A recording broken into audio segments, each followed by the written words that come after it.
Et bonjour à tous, installez-vous confortablement seul sans la présence d'une quelconque famille car aujourd'hui sujet pas très sain, nous allons voir des culs, des fesses, des seins, des culs, tout ça en dessin car aujourd'hui je vais parler du fanservice dans les animés. Donc déjà, qu'est-ce que le fanservice? C'est tout simplement des scènes à connotation sexuelle ou érotique. Et ça peut aller d'une femme en sous-vêtements, la majorité des fanservices sont destinés aux hommes, à carrément une scène de cul, mais rien n'est vraiment toujours montré, il faut quand même que ça reste diffusable à au moins des ados. Bon, en donnant la définition, on pourrait se dire qu'il n'y a pas grand chose à raconter là-dessus, mais en fait plus qu'on ne le pense, j'ai même découvert des choses en écrivant cette vidéo. Ce phénomène, si on peut appeler ça ainsi, a tellement été démocratisé et maintenant totalement ancré dans la culture animée que certains en font quasiment leur genre. On appelle ce genre le ecchi. Alors jamais un animé ne l'est totalement, sinon on se dirait autant regarder un hentai. Un ecchi c'est tout simplement un animé entier fanservice et pas juste quelques scènes dans quelques épisodes. Donc souvent ce genre ne vole pas bien haut, c'est bas, vulgaire et assez forcé. Mais n'empêche que certains arrivent quand même à trouver un succès comme Strike the Blood, Prison School ou encore Kill la Kill, pour ne citer que. Je tiens à dire que je n'ai vu aucun de ces animés. On pourrait se dire à première vue que ce n'est rien, c'est juste quelques scènes, c'est pas très grave et ça peut simplement aider un animé à avoir plus de spectateurs. L'humain est attiré par les belles choses. Et je suis un peu d'accord, un peu parce que dans certains cas le fanservice détruit juste l'ambiance et la thématique de l'animé,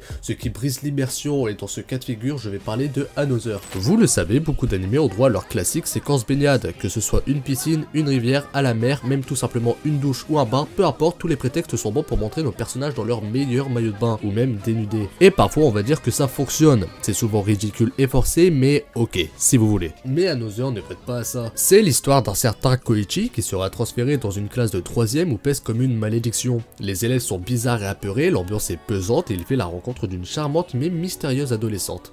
Et au fil du temps, les élèves de la classe meurent un par un. L'animé est sympa, j'ai surtout aimé son ambiance accentuée par ses décors et la bande son. Another est pesant et rempli de mystères qui nous laissent dans le flou et tout ça va être brisé à cause de ce putain d'épisode. Est-ce que cet épisode 8 était vraiment nécessaire? Je ne pense pas. Comme je l'ai dit, ça nique tout simplement l'atmosphère réussie qui avait été installée au fil de la série. Et suite à ça, je ne prenais plus vraiment l'animé au sérieux. Et en plus, faire un fanservice aussi forcé, donc un peu sexualiser les personnages, c'est limite quand là il s'agit d'une classe de 3ème, donc des mineurs. Mais on va reparler de ça avec un autre exemple plus tard. Car dans le genre fanservice qui brise certaines scènes qui doivent être sérieuses, on a un animé qui malgré ça j'ai beaucoup aimé. Fire Force. Shinra est un jeune homme de 3ème génération, ce qui signifie qu'il peut plus ou moins faire apparaître et contrôler le feu qui pour lui sort de ses pieds. Il a vu sa mère mourir et son petit frère porté disparu. Un jour, il intègre la 8ème brigade visant à éradiquer la menace des combustions humaines. Si vous avez vu l'animé, vous savez de quoi je vais parler, un running gag tellement présent que ça en devient lourd. Parmi les membres de la 8ème brigade, il y a elle, Tamaki, personnage déjà Neko, ça annonce la couleur, mais aussi personnage fonction qui ne sert à rien à part satisfaire les hormones des hommes. Quasi chaque épisode, elle apparaît par concours de circonstances dénudées. Imaginez, on est dans une scène sérieuse, une grande menace pèse dans l'univers de l'animé, Shinra arrive en force prêt à en découdre et là elle tombe sur Tamaki nue à cause des flammes. Et là l'animé décide de se mettre en pause, le combat attendra, il y a les seins de Tamaki en visu. Vous comprenez que c'est juste ridicule et ruine des scènes possiblement mémorables. Et c'est pas un cas isolé. Une autre menace, Tamaki arrive. Allez, prouve-nous que tu es capable de grandes choses et bien plus qu'exposer ton corps à chaque occasion. Tu te fous de ma gueule. En tenue de bonne sœur carrément. Et parfois c'est même des personnages montrés puissants avec une certaine aura qui finissent dénudés et désacralisés. Toutes ces scènes empêchent juste l'animé d'être pris au sérieux. Carrément parfois les combats, si on peut appeler ça ainsi, c'est « Je suis puissant, rien ne m'arrêtera ». Oh non, je suis tombé, mes vêtements se sont malencontreusement retirés. Elle est trop forte, je m'annonce vaincu. C'est juste lourd et elle a 17 ans, mais avec ce qui est montré à la fin de la saison 2, j'ai espoir que ce gag soit enfin terminé. Il y a des fois où le fanservice crée des points raccords assez vulgaires, l'exemple le plus connu est dans One Piece, Nami qui passe de ça à ça entre le début et la fin de la série. Ça n'a pas vraiment de sens. Ce qui m'a donné en partie envie de faire cette vidéo, c'est un animé que j'ai vraiment bien kiffé, mais qui possède un fanservice vraiment absurde. Classroom of the Elite. Vous êtes dans un lycée prestigieux au taux d'admission de 100% pour les grandes écoles. Cet établissement possède 4 classes, de A où sont mis les meilleurs élèves, jusqu'au D où sont mis soi-disant les déchets pour les ridiculiser. Dans cette dernière, un élève sort du lot et décide de faire monter la classe en rang, et ce, dans l'ombre. Ayano Koji. Mais le système S et les examens de cette école poussent les classes à des rivalités que seul Kiyotaka serait remporté. Je ne sais pas vraiment pourquoi, mais j'adore cet animé et chaque semaine, à la sortie de la saison 2, j'attendais avec impatience chaque épisode et le regardais plusieurs fois. Mais n'empêche que dedans, le fanservice, comme je l'ai dit, surtout dans la saison 1, est vraiment ridicule. Du moment où le studio décide de mettre un soin particulier au rebond des seins, ce qu'on appelle apparemment le Gainax Bounce, c'est qu'il y a un problème. Et encore, ce n'est pas le pire cas. Par exemple, dans l'épisode 7 de la saison 1, et c'est ce qui m'a le plus marqué, c'est que certains passages sont juste des dialogues entre poitrines. Du moins, c'est ce que les plans essayent visiblement de nous faire croire. Vraiment, c'est quoi ça?